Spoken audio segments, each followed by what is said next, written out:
Y los puntos que estaremos tocando serán el evangelio, el evangelismo, la conversión, el evangelismo y el discipulado. Y una cosa que yo quiero compartir con ustedes a modo de introducción y que nos sirva de base para esto y lo que el hermano Ryan y el hermano Juan mañana van a tocar, es que nosotros queremos, o nuestra intención, que ustedes vean las marcas de una iglesia saludable todas conectadas, no como marcas aisladas que no tienen una relación entre una y la otra.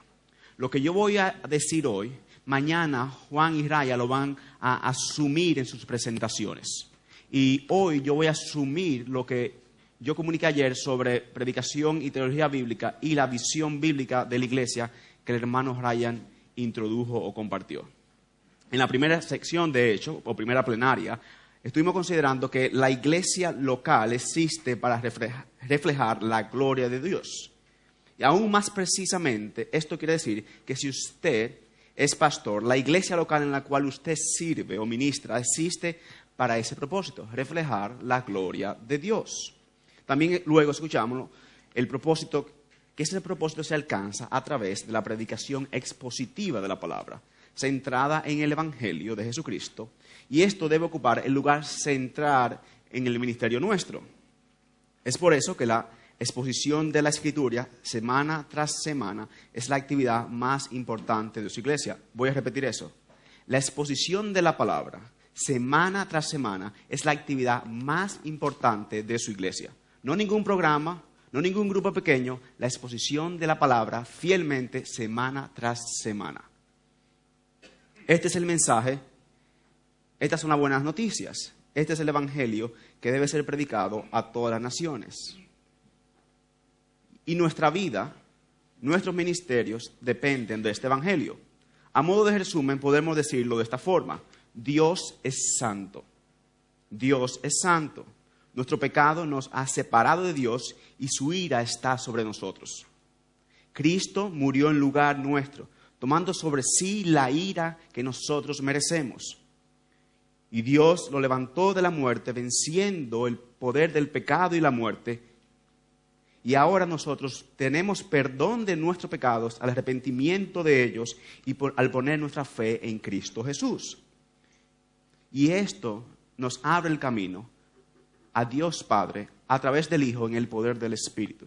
Y ese es el mensaje central de cada ministerio.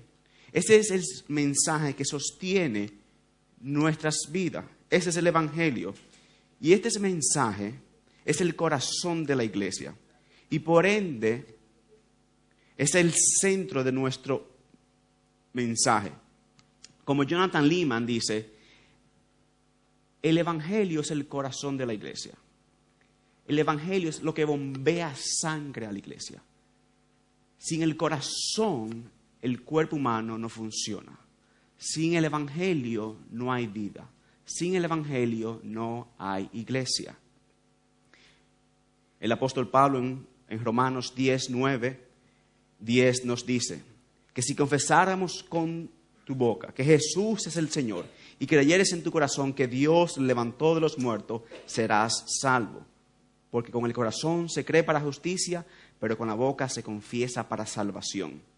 La gente no será salva a menos que se escuche, se crea y se confiese este mensaje. Sin este mensaje no hay iglesias. Más adelante, el apóstol Pablo, en el mismo capítulo 10 de Romanos, nos dice: porque todo aquel que invocare el nombre del Señor será salvo. Y luego hace algunas preguntas retóricas. ¿Cómo pues invocarán a aquel a quien no han creído? ¿Y cómo creerán en aquel en quien no han oído? ¿Y cómo oirán sin haber quien les predique? ¿Y cómo predicarán si no fuesen enviados? Así que la fe es por el oír y el oír por la palabra de Dios. La fe viene como resultado de oír el mensaje. En otras palabras, todo el cristianismo se trata de esta noticia, de este mensaje. Se trata de la buena noticia, de la mejor noticia que el mundo jamás haya escuchado. Nadie creerá en Cristo a menos que escuchen el mensaje del evangelio. De manera que sin evangelio no hay salvación. No hay otro evangelio. Dios solamente usa, el Espíritu Santo solamente usa la predicación del evangelio para traer pecadores a Cristo. Y si este mensaje no se predica, no habrá salvación y no habrá iglesia. A la luz de esa realidad, y aquí voy con el punto en sus notas que dice el evangelio, el blanco número 1 del enemigo. A la luz de esa realidad, debemos estar conscientes de que el evangelio estará todo el tiempo bajo el ataque feroz de Satanás. Hermanos, si este mensaje es lo que hace la diferencia entre la vida y la muerte, el cielo y el infierno, el culto a Dios y el culto a los ídolos, ¿no creen ustedes que el diablo, en conspiración con el mundo, en conspiración con nuestra propia naturaleza pecadora, hará todo lo que esté a su alcance para detener el avance de este mensaje? Y si no puede detener su avance, para cambiarlo. Y si no puede cambiarlo, para mezclarlo. Y si no puede mezclarlo, para reinterpretarlo. Y si no puede reinterpretarlo, para diluirlo. Y si no puede diluirlo, entonces hará todo lo que sea posible para distraernos de este mensaje. En otras palabras, si esta noticia, si este mensaje, si este anuncio es la diferencia entre la salvación y la condenación, ¿no creen ustedes entonces que este será el objeto número 1 de destrucción del diablo? El blanco número 1 de él y sus ángeles caídos. Al diablo no le preocupa, hermanos, oigan esto, al diablo no le preocupa que las iglesias estén llenas, siempre y cuando el evangelio no se predique. Satanás se conforma felizmente con que la gente sea buena, sea moral, recta e incluso hasta religiosa, siempre y cuando no crea este mensaje.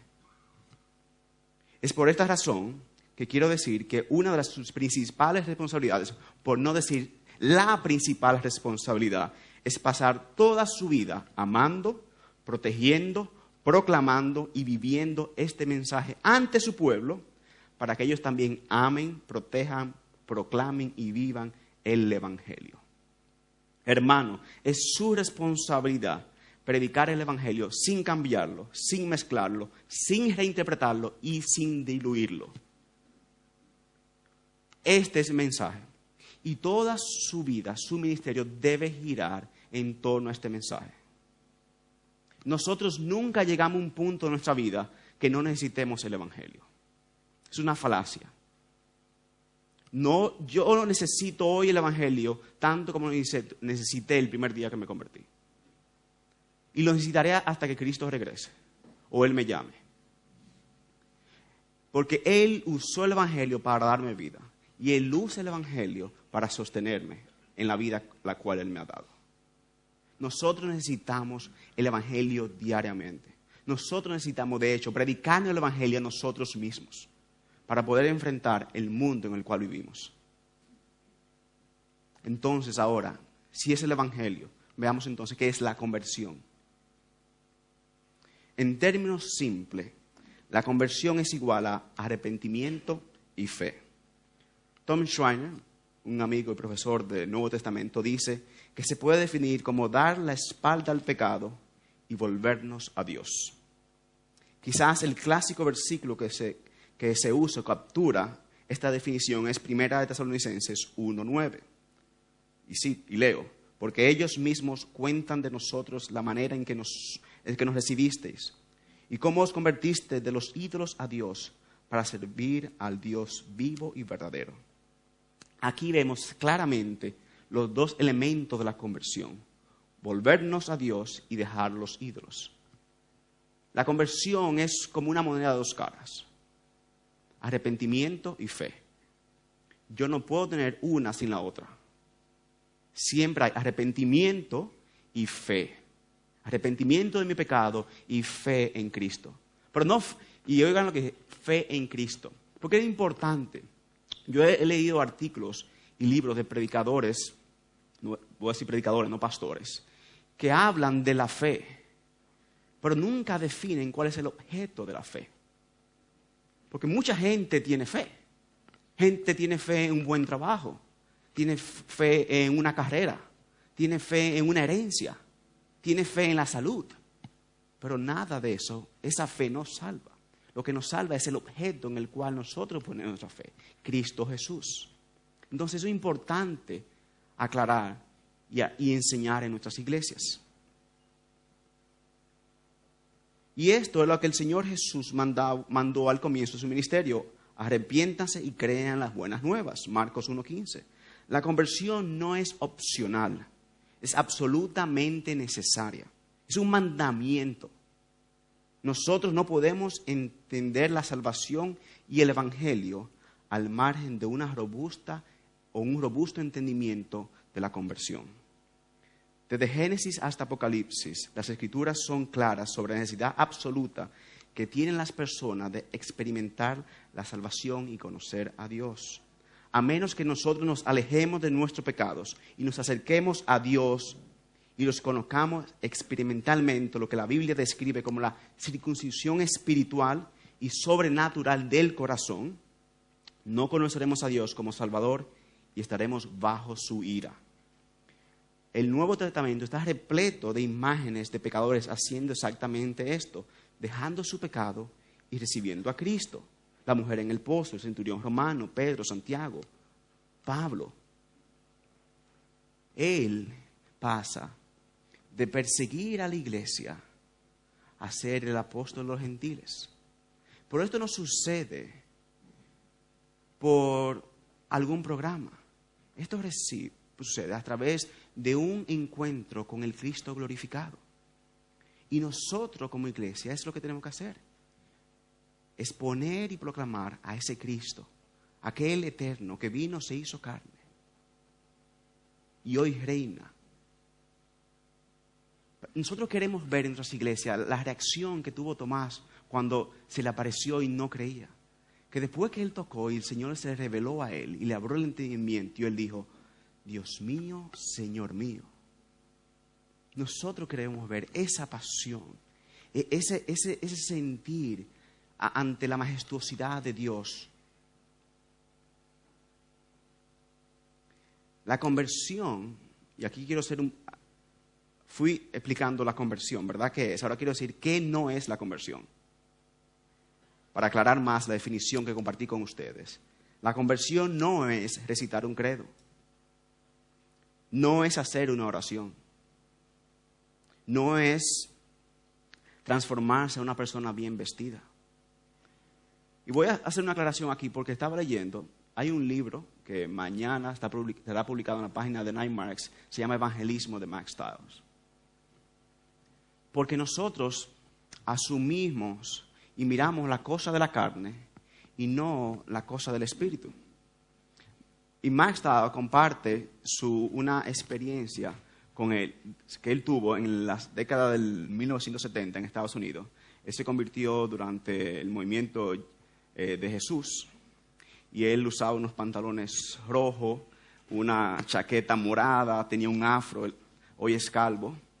Y él va a la iglesia y en la iglesia el pastor dice: yo ahora voy a hacer una invitación al final del servicio. Lo que usted estuvo aquí en el sermón, eso nada es importante. Usted se pudo haber ido durante el sermón, durante la predicación de la palabra, nada de eso es importante. Lo más importante de este servicio es esta invitación que yo voy a hacerle a usted. Y Mac está ahí, Stiles, con un amigo que se llama John. El amigo de él es bien vestido, bien afeitado, estudiante universitario en Texas. Y ellos están sentados. Y el Señor, el pastor que está dirigiendo, hace un llamado. Mi amigo Mark es cristiano, se había convertido ya. El amigo no era creyente. Y el amigo está ahí con la cabeza hacia abajo, con los ojos abiertos. Y dice: ¿qué tú crees? ¿Debo de ir? Y él dice: yo creo que no haría daño que tú vayas. Entonces él pasa al frente y dice: acompáñame. Entonces mi amigo va y le acompaña. Cuando están los dos delante de ahí, el pastor viene, se le acerca, va donde el joven que está bien cambiado y dice: ¿qué usted viene? Y dice: yo vine porque usted me dijo que pasara y yo quiero ser un cristiano. Muy bien, muy bien. ¿Y usted qué hace? Señor, yo vine a apoyarlo a él. Pero yo quiero que... Y entonces él deja al amigo no creyente y se dirige a mi amigo, que es creyente, pero que está vestido con una camisa morada y con un afro. Dice, yo quiero que tú recibas al Señor. Dice, pero que yo soy cristiano. Pero di que tú aceptas a Jesús hoy. Ok, yo acepto a Jesús, Él es mi Señor. Y entonces, Señor, es una salvación aquí. Él estaba mirando que mi amigo, porque estaba vestido de una forma, él entendía que no podía ser cristiano. Él tenía una visión errada de la conversión, una visión errada del evangelismo y una visión errada de los frutos del evangelio. Entonces nosotros hacemos mucho eso en la iglesia. Nosotros queremos que la conversión sea que la persona sea igual a mí. Yo quiero hacer que la persona sea igual a mí, pero no. Lo que la Biblia nos dice que nosotros queremos que sean como Cristo. Entonces nosotros nos usamos nosotros mismos como el esquema para el cual la persona debe de ser. Y eso enseña una idea errada de la conversión. Porque nosotros somos muy ligeros y superficiales a veces en cómo enfocamos el tema. Y veamos qué es lo que la palabra enseña. Yo no quiero que la persona sea como yo. Yo soy un pecador. Yo quiero que la persona sea como Cristo. Y es lo que nosotros debemos enfocarnos. Otra cosa, la conversión tampoco es una experiencia de emociones ardientes. No es llegar a cierta edad, asistir a una clase o pasar de la madurez por medio de un rito. No es un viaje al cual todos se encuentran repartidos en diferentes puntos. Nada de eso, eso no es la conversión. En la conversión Dios trae la persona de la muerte espiritual a la vida eterna. Esto lo permite a la persona poder odiar aquello que amó. Y muchos de ustedes que han tenido que en una ocasión vivieron, como dice Pablo, que fueron lo peor del mundo, ¿verdad? Uno sabe como aquello que yo amaba, aquello que me esclavizaba, yo hoy lo odio, yo hoy lo rechazo. Porque Dios quitó eso que mi corazón abrazaba y trajo algo más poderoso que yo amo y valoro hoy, que es Cristo Jesús. Entonces, eso la conversión hace. Pasamos a amar aquello que rechazamos y pasamos a odiar a aquellos que un momento amábamos. Pasamos del culto a los ídolos al culto al Dios vivo y verdadero. No solo eso, debemos ser claros en que, aunque una persona pueda sentir que su experiencia de conversión es un viaje o un proceso, la conversión sucede en un momento singular y decisivo. El momento en el que, como Pablo, una persona pasa de la muerte a la vida. En el momento en que la persona pasa a estar bajo la ira de Dios, a estar bajo la gracia de Dios. Y esto es importante, yo quiero enfatizar esto. La conversión sucede en un momento específico. Nuestro conocimiento en cuanto a ese momento puede variar, pero no cambia el momento. Y esto aquí, por diferentes razones históricas, la iglesia o muchas personas dentro de la iglesia han confundido la conversión con la santificación. ¿Verdad? Nosotros somos convertidos en aquel momento cuando Dios nos declara justo. Es un juez que nos justifica, nos declara justo delante de Él en los méritos de su Hijo. ¿Verdad? Por ejemplo, a mí me preguntan, ¿cuándo te convertiste? Bueno, yo me convertí yo me recuerdo que yo estaba leyendo la Biblia, escuchando un predicador, el Señor estaba trabajando en mi vida, fue durante el año tal. Ok. Yo no sé exactamente cuándo yo me convertí, el día y la hora. Yo conozco personas que dicen, yo me convertí tal día, tal hora, en tal lugar, boom, perfecto. Pero si usted no sabe exactamente ese día, eso no significa que usted duró 2 años convirtiéndose. Dios pudo estar trabajando en su vida. Pero esto es importante porque mucha gente viene y mezclan las dos cosas. La conversión es un momento particular en la vida de la persona. Y en esa conversión, ¿verdad? En esa justificación, entonces Dios inicia un proceso de crecimiento y de santificación de la persona. Yo crezco en mi santificación, pero yo no crezco en mi conversión. La conversión pasa, ocurre. Y eso es importante que se entienda. Hermanos, también es fundamental, y aquí en su nota dicen obra de Dios, es fundamental que entendamos que la conversión es una obra de Dios. Nuestro entendimiento de la conversión es incorrecto si le entendemos en último término como algo que nosotros hacemos, aparte de la obra de Dios en nosotros. En Hechos 11, por ejemplo, vemos cómo los judíos responden a Pedro y le dicen, entonces, oídas estas cosas, callaron y glorificaron a Dios diciendo, de manera que también los gentiles le ha dado Dios arrepentimiento para vida. De manera que también a los gentiles, decían los judíos, le ha dado Dios arrepentimiento para vida. Porque por gracia sois salvos por medio de la fe, y esto no es de vosotros, pues don de Dios. Efesios 2:8. Como ya lo hemos discutido, la conversión ciertamente incluye nuestra acción. No obstante, la Escritura enseña que primero necesitamos en nuestros corazones ser cambiados, que nuestras mentes sean transformadas, que se le dé un nuevo espíritu.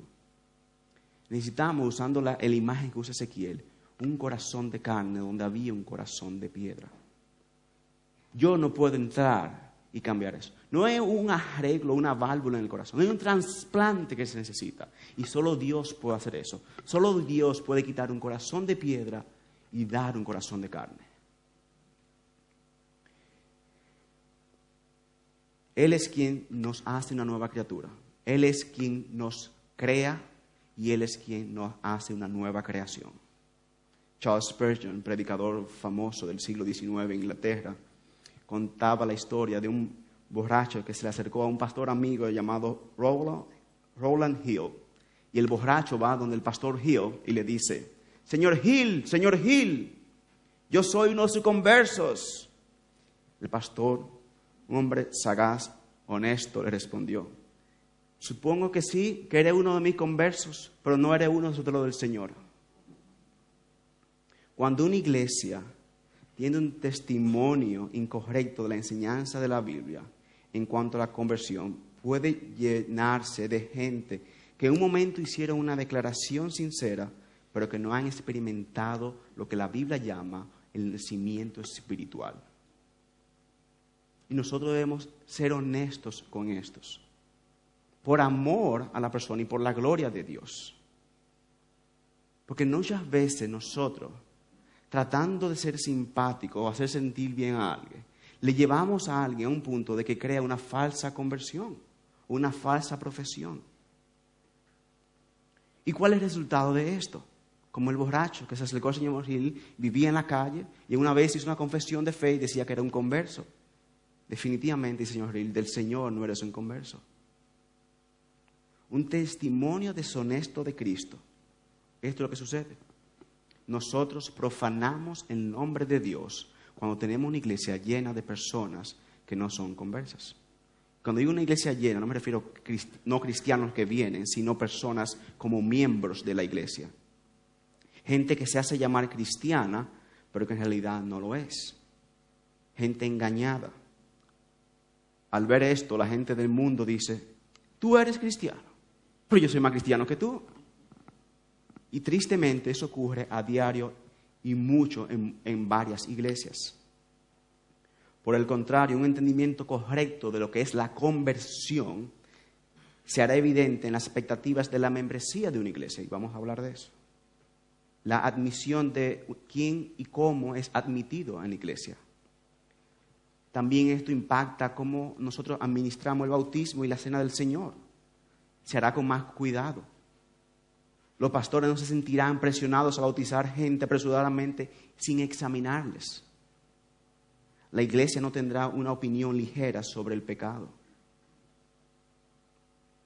La responsabilidad mutua, el ánimo mutuo y la reprensión ocasional siempre será algo extraordinario. Nunca será algo extraordinario, sino algo común y normal. Se practicará la disciplina en la iglesia. La iglesia probablemente reservará los roles del servicio público para los miembros. Y no una persona que llegó y dice, tú llegaste, ven, yo creo que tú sirvas aquí. Porque nosotros debemos de ser más serios, ¿verdad? Y más cuidadosos cómo hacemos eso. Nosotros queremos asegurarnos que la confesión de fe es consistente con los frutos de esa persona. Nosotros queremos ver los frutos del Espíritu en la persona. Un entendimiento correcto de la conversión también afecta la manera en que una iglesia evangeliza.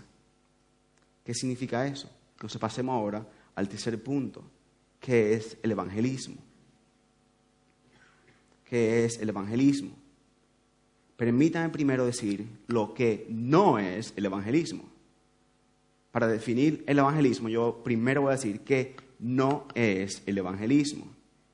El evangelismo no se trata de hacer todo lo que esté a nuestra parte para hacer que una persona acepte a Jesucristo.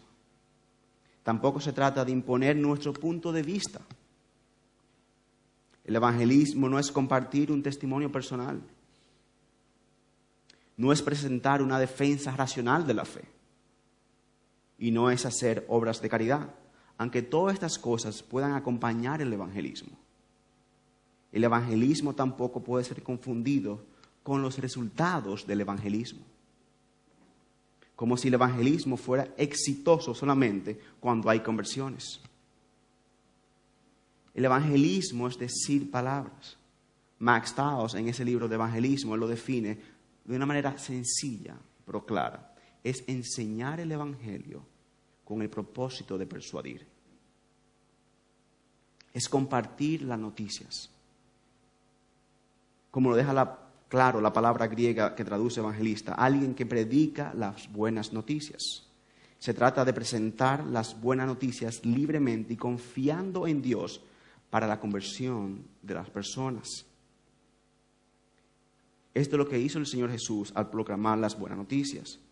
Eso fue lo que hicieron los discípulos cuando fueron enviados por el Señor. Y eso mismo es lo que hace Pablo cuando iba de ciudad en ciudad. Él proclamaba el mensaje y enseñaba el mensaje del Evangelio con la intención de persuadir a las personas. Ahora, yo quiero decir la conexión que hay entre conversión y evangelismo. Recuerden que hay una relación entre las marcas. Incluso el orden lleva un orden lógico. La conversión, entonces vimos el evangelismo, vimos que era la conversión, que era el evangelismo. Ahora veamos cuál es la relación entre la conversión y el evangelismo. Hay una clara conexión entre la manera en que evangelizamos y en la manera que nosotros entendemos la conversión. Si nuestras mentes han sido moldeadas por la Biblia, sobre lo que la Biblia enseña sobre Dios, cómo Dios obra y el estado caído y pecaminoso de los seres humanos, entonces nosotros tendremos un entendimiento correcto del evangelismo. Pensemos de una manera inversa. Considere diferentes prácticas de evangelismo y luego analicemos la doctrina de la conversión que se encuentran detrás de esas prácticas. Por ejemplo, ¿qué estamos comunicando nosotros acerca de nuestra doctrina de la conversión si nuestra práctica solo consiste en ofrecerles a los no cristianos algo a lo que ellos quieren? Como por ejemplo, propósito en la vida, satisfacción, significado o libertad de alguna adicción. Al parecer estamos comunicando que las personas no necesitan un cambio radical, que simplemente necesitan un ajuste en la dirección en la cual van. Pareciera que el corazón humano no necesita ser circuncidado, ni nacer de nuevo, ni ser creado de nuevo. Simplemente lo que necesita es un pequeño empuje o incentivo. Pero amigo, ¿acaso eso no es moralismo? No es incentivo que necesitamos, es ser transformado y nacer de nuevo. Yo escuché en una ocasión al pastor Sugel preguntarle a un joven universitario, ¿y cómo tú compartes el evangelio? Y dice, comparte el evangelio. Yo voy a la universidad y yo comparto el evangelio con todos mis amigos. Y cuéntame, le dice el pastor Sugel, ¿y cómo tú lo haces? Y él le dice, bueno, yo voy, dice, mira, yo vengo, le habla del evangelio, si yo quiero ofrecerte algo que va a arreglar tu vida, ¿cómo está tu vida? Y después entonces le hablo del evangelio. Y dice el pastor Joel, entonces, y el día que tú encuentres a alguien que tiene su vida arreglada, que tiene la vida mejor que la tuya, ¿qué hay? No hay evangelio. Entonces nosotros no podemos reducir el evangelio a cómo nos esté yendo hoy en el trabajo o en la escuela. Porque eso dice entonces que tenemos una idea errada de qué es la conversión. ¿Qué estamos comunicando acerca de nuestra doctrina de la conversión si nuestro evangelismo consiste en invitar a la gente a un viaje espiritual o a participar de un servicio? ¿O qué estamos comunicando acerca de nuestra doctrina de la conversión si pensamos simplemente que la persona que para ser exitoso debemos mejorar nuestro método evangelístico y así lo hacemos, entonces tendremos mejores resultados? Estaríamos diciendo que nosotros podemos lograr la conversión de la persona. ¿Cuál es nuestro problema fundamental? El problema fundamental de los seres humanos no es ignorancia, no es tener un estómago vacío, no es la ansiedad, no es la falta de propósito ni la angustia. El problema humano es un problema judicial. Los pecadores necesitan salvación de nuestra culpa y de la ira de Dios. Por lo tanto, nuestro evangelismo debe explicar a la gente lo que está en juego y necesita tomar una decisión. Muchas veces nosotros hablamos, las personas entienden el evangelio o el problema humano, ¿verdad?, que se conecta con esto, como que nosotros tenemos un problema externo y hay una solución interna. Sí que la sociedad lo ve y las demás religiones. No, hay un problema externo, algo que nos ataca, la sociedad, el ambiente en el cual vivimos, y nosotros tenemos la solución. Pero no, la Biblia lo presenta de otra forma. La Biblia presenta que nosotros tenemos un problema interno y hay una solución externa. Mi problema interno es mi pecado. La solución externa es Cristo Jesús. Pero nosotros debemos enseñarle eso a la iglesia y asegurarnos cada domingo de que la gente entiende eso.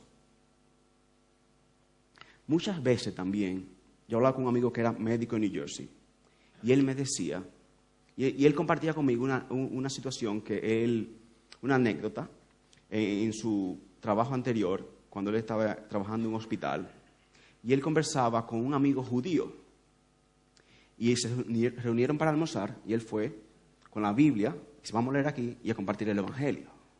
Y compartió el evangelio. Y el amigo judío, ¿verdad?, le dice a él, tú lo que quieres es convertirme, ¿verdad? Y el amigo lo ve así, sí.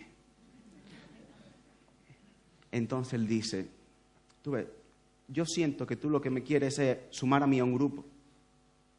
Y mucha gente siente a veces que nosotros compartimos el evangelio como para convertirlo, no porque le amamos. Como que, mira, conocí a alguien, este es el evangelio, me voy, como cumplir la lista. No. Nosotros compartimos el evangelio porque te amamos. Un comediante, lo que en inglés se llama un stand-up comedian, una persona que se para adelante y hace chiste, ¿verdad? Un monólogo de Nueva Zelanda, él decía a un amigo, si tú de verdad, él no era creyente, un comediante, no creyente, ateo, le dice, prosiguiendo la lógica del evangelio, dice, si tú de verdad crees eso, si tú de verdad crees lo que tú estás diciendo, que yo soy un pecador y que la única esperanza de salvación es creer ese mensaje y tú no me lo dices, entonces tú me debes odiar porque tú quieres que yo me vaya al infierno. Entonces un amor por la gloria de Dios y por las almas del no creyente nos debe llevar a nosotros a evangelismo, pero no evangelismo por el mero hecho de tener una lista y que tengamos más personas en la iglesia. Es por amor, de nuevo, a la gloria de Dios y a las almas de los no creyentes. Francis Schaeffer, en un libro que se llama Muerte en la Ciudad, él criticaba muchas iglesias conservadoras. Y él decía, y cuando yo leí eso fue de mucha convicción para mí, dice, hay personas que hablan del evangelio como es quien tenga el mejor argumento, de una forma meramente cognitiva. Y dice, no, esto es un asunto de muerte o vida. Dice, nosotros debemos tener lágrimas en nuestro corazón por las almas de los no creyentes. Lo que está en juego es la vida de la persona. Y esto no es quién es más inteligente. Si nosotros debemos tener pasión por compartir el evangelio, tenemos que tener una pasión por la gloria de Dios. Y Dios solamente es, nosotros queremos ver la gloria de Él en todas las naciones. Pero si usted no lo conoce, usted no le puede glorificar, usted no puede adorarle. Nosotros queremos ver eso, por amor a la gloria de Dios y amor a las no creyentes. Y esto, y el pastor Sam Master va a hablar más de esto, pero tiene un alto costo. Es una decisión urgente y una decisión que todos debemos de tomar. La Biblia presenta la conversión como un mandamiento. Todos estamos llamados a arrepentirnos y a creer en Dios. No hacerlo es idolatría y rebelión. Y por eso es importante y nosotros debemos enfatizarlo cada día en nuestras iglesias. Brevemente yo voy a mencionar ahora qué es el discipulado, que es una de las marcas, porque Ryan mañana va a hablar de la membresía y la disciplina, asumiendo algunas ideas sobre el discipulado. Cualquier persona que tenga un tiempo asistiendo a una iglesia habrá escuchado la palabra discipulado. En los últimos, yo diría 50 años, por lo menos en América del Norte, es uno de los términos más de moda y que más libros venden y que más folletos y programas venden. Discipulado. Todo el mundo quiere saber cómo hacer discípulos. Dame la receta de ser discípulo y yo la compro. Pero primero, ¿qué es un discípulo? Sencillamente, un verdadero discípulo es alguien que conoce al Señor Jesucristo como Señor y Salvador, y es alguien que le obedece, ama y habla de Cristo. Oigan, que le conoce, ese conocer es un conocimiento salvífico, que le conoce, que le ama y habla de Cristo. Es una tentación común enfocar los primeros discípulos y olvidarnos de lo que el Nuevo Testamento menciona. Pero es bueno entender que ellos tuvieron roles, dones específicos. Sin embargo, si miramos a través de toda la Biblia, podemos obtener una imagen precisa sobre lo que es el discípulo y el discipulado. Y aquí yo voy a compartir con ustedes 4 puntos sencillos sobre cuáles son las marcas de un discípulo de Dios. Primero, un discípulo sigue a Jesús.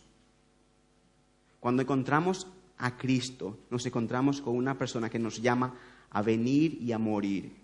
Él nos llama a seguir y aprender de Él.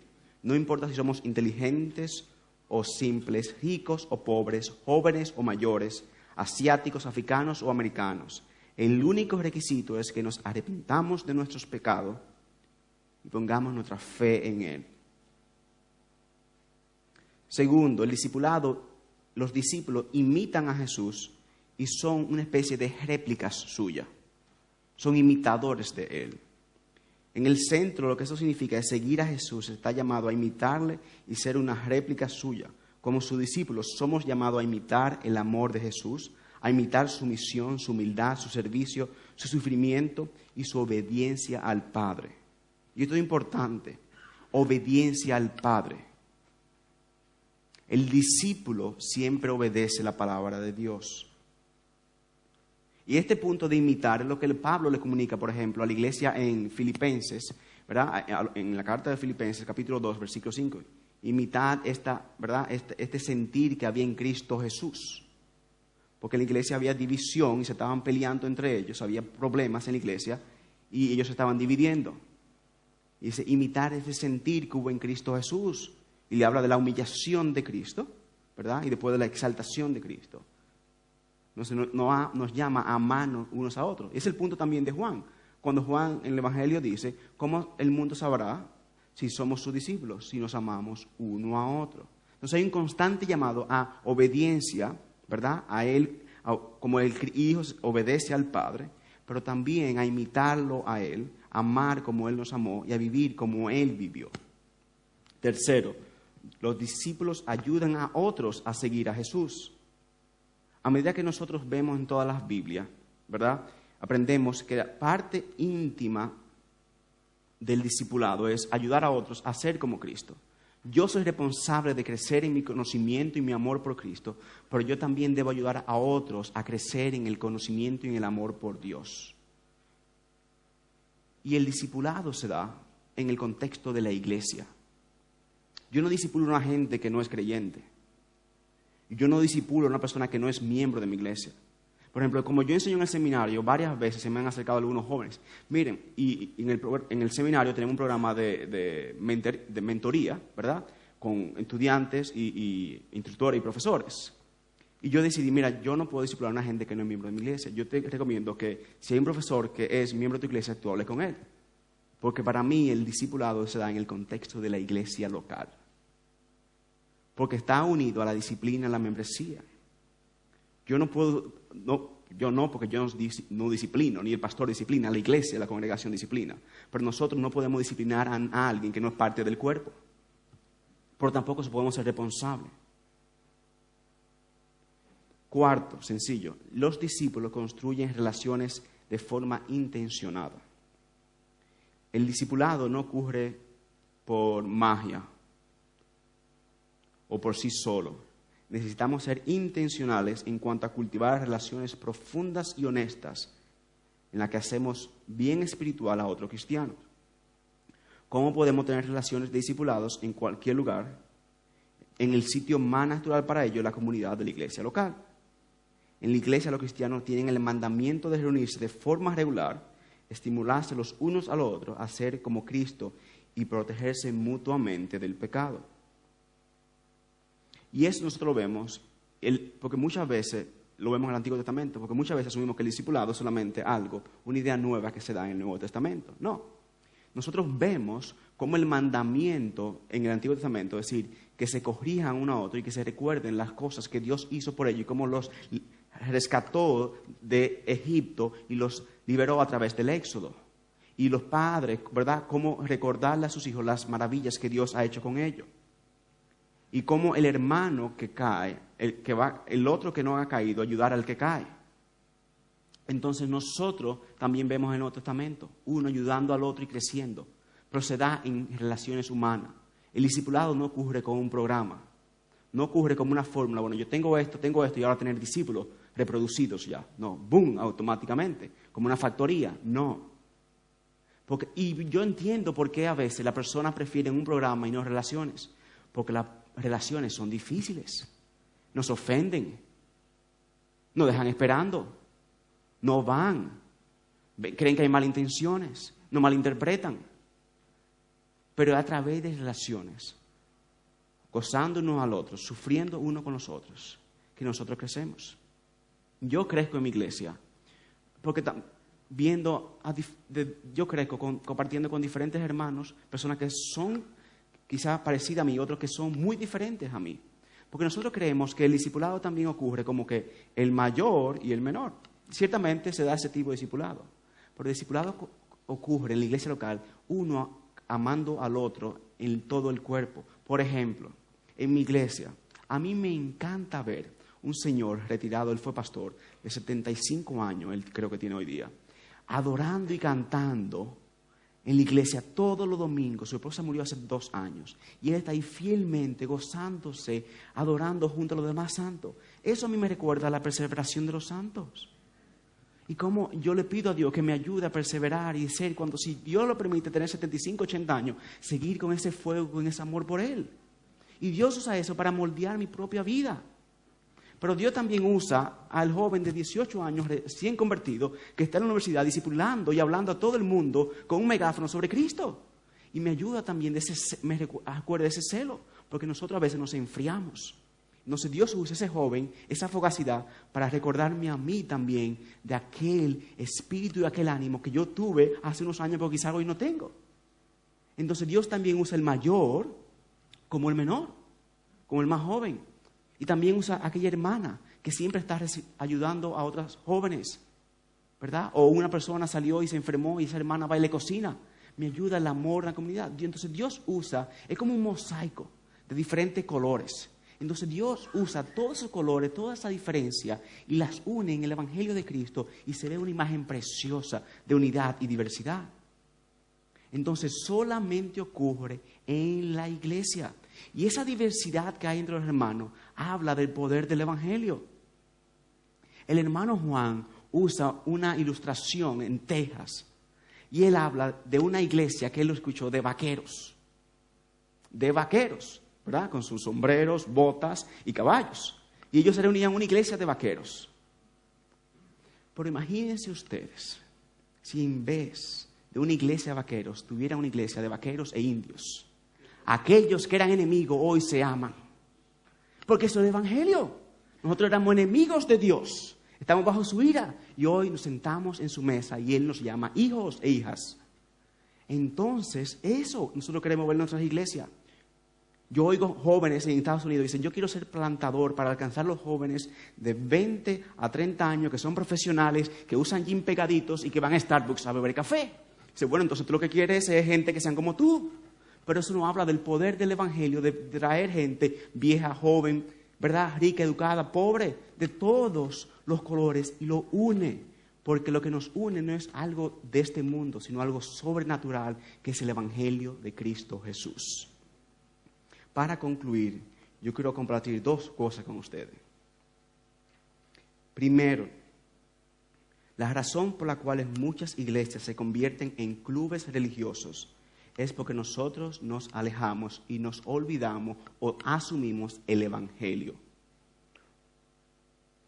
Un amigo, varios amigos, he escuchado esto de varias personas, yo creo que viene de Don Carson, dice que por el cual las iglesias pierden el evangelio regularmente ocurre en un espacio de 4 generaciones. La primera generación recibe y acepta el evangelio. La segunda generación lo da por sentado. La tercera generación lo confunde y la cuarta generación lo pierde. El problema empieza con la segunda generación que da por sentado el evangelio. Yo recuerdo visitar una iglesia en Arlington, Virginia, en Estados Unidos. Y yo fui donde el pastor, yo joven creyente, yo un día le pregunté, después de haber visitado la iglesia como 6 domingos, le digo, pastor, ¿y por qué usted no predica el evangelio? Y él me dice, Edgar, es que todos son creyentes. Él asumía que el evangelio es solamente para el no creyente. Yo volví y visité esa iglesia 4 años después. Y la iglesia estaba igual, la gente no estaba creciendo, espiritualmente estancada. Nosotros necesitamos el evangelio cada día. Predique el evangelio cada domingo. Si usted predica positivamente, usted va a predicar el evangelio porque va a predicar a Cristo. No asuma el evangelio. José Mercado, un amigo puertorriqueño que sirve en Maryland, me dice, Edgar, mi peor temor es llegar al cielo, ¿verdad? Y decir que alguien sentó en mi iglesia y nunca escuchó el evangelio. Asegúrese de predicar el evangelio. Por favor, no seamos la segunda generación que asume el evangelio, porque ahí, cuando asumimos, lo perdimos. Y para concluir, porque aquí hay muchos pastores y he estado conversando con varios de ustedes y escuchando inquietudes de ustedes, yo quiero cerrar con una anécdota. Una carta que escribió un pastor escocés en el siglo XVIII, ¿verdad? Se llamaba John Brown. Y otros jóvenes que están interesados en el ministerio y en la plantación de iglesia aquí. John Brown, un señor ya retirado él, creo cerca de los 70 años de edad, le escribió una carta a un discípulo. Y él le decía, conozco la vanidad de tu corazón. Y ese discípulo estaba pastoreando una iglesia joven.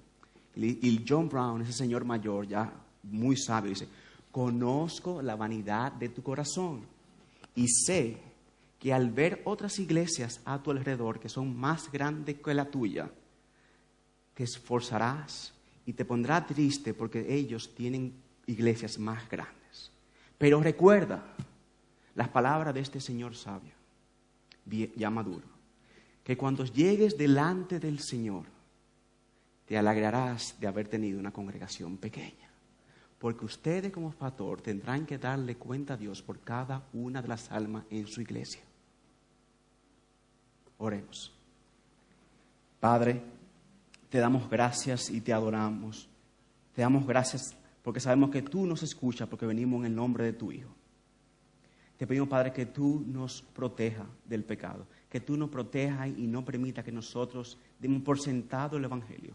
Ayúdanos a ser fieles exponentes de tu evangelio, a proclamar tu verdad y a vivir tu verdad, a amarte a ti y a amar a tu iglesia y a las naciones. En Cristo, amén.